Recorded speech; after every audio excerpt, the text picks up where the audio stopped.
Welcome back. One component in the PV system that you may have not realized is very important, and that are the cables. So in this video we are going to look at that in detail. Cables are used throughout a PV system. They have to be used to connect the PV modules to the power electronics. They are also used to connect the power electronics to the loads. As I said before, you can see from our overview of the PV system components that cables fall under the balance of systems. This encompasses all components of the systems aside from the PV modules and the loads.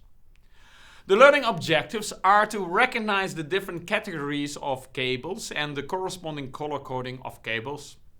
Last, we will discuss the physical nature of the power and voltage losses in a cable. There are a few categories of cables you should be interested in. DC cables are the cables that go between the PV modules and the power electronics. If the PV system is an off-grid system, you will also use DC cables between the battery bank and the power electronics as well. Sometimes the DC cables are color-coded, and if they are, red cables are connected to the positive terminals of modules or batteries, and the black cables are connected to the negative terminals of modules and batteries. However, be aware that some systems are completely wired with black cables. These cables are relatively thick compared to AC cables since they usually operate at lower voltages. Speaking of AC cables, they are also used in PV systems. Typically, these cables are a bit thinner than the ones used for the DC connections. There are usually 3 cables used in single-phase AC power. These are the phase wire, the neutral wire, and the ground wire.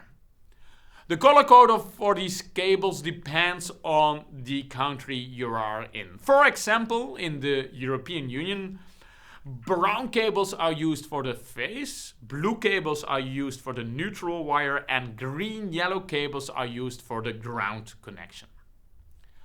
So far, I alluded to the fact that DC cables used are generally thicker than AC cables.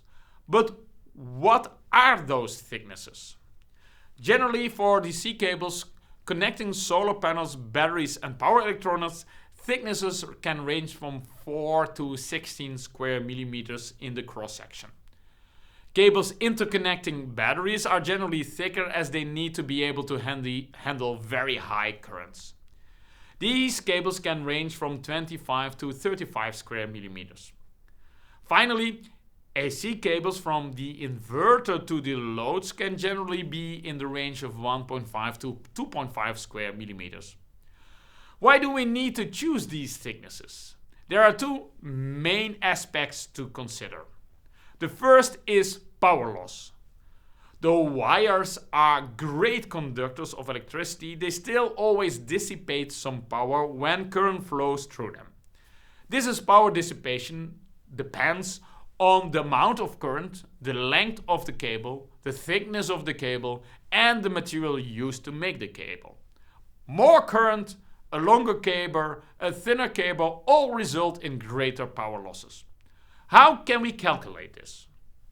Well, the power dissipated is equal to the current squared times the resistance over the cable. Alternatively, we can use the voltage drop over the cable squared divided by the resistance of the cable. How can we determine the resistance of the cable? Using the basic formula for resistance of any conductor, the resistance is equal to the resistivity, ρ times the length of the cable divided by the cross-sectional area. Ρ can also be replaced by 1 over the conductivity expressed by sigma. A higher conductivity means that the same amount of wire will have lower resistance. Here you can see some typical conductivity values for copper and aluminum. You can see that copper is almost twice as conductive as aluminum. Now you can look at the dimensions of the cable. A longer cable means that the current has more material to flow through. This means a greater resistance. A smaller cross-sectional area means a tighter path to flow through, so that also increases the resistance. So in general, using a shorter and thicker cable reduces power losses.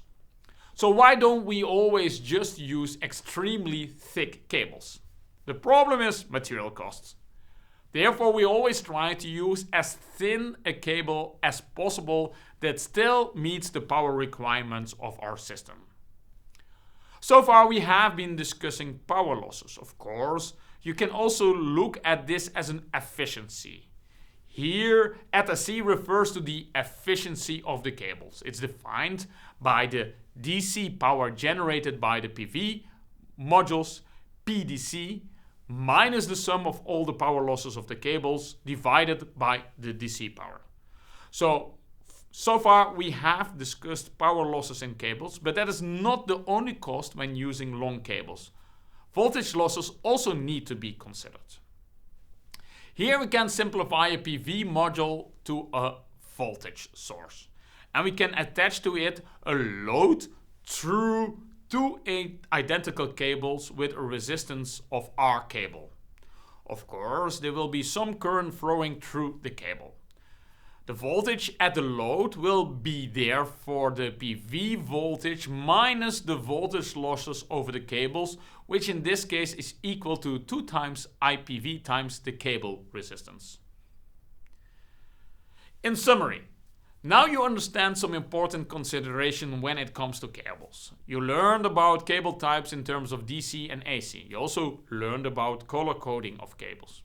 Finally, you learned about the power and the voltage losses in cables. You will need to take these into account to properly model a complete PV system. Furthermore, as an engineer, you have to understand these losses to properly design any PV system.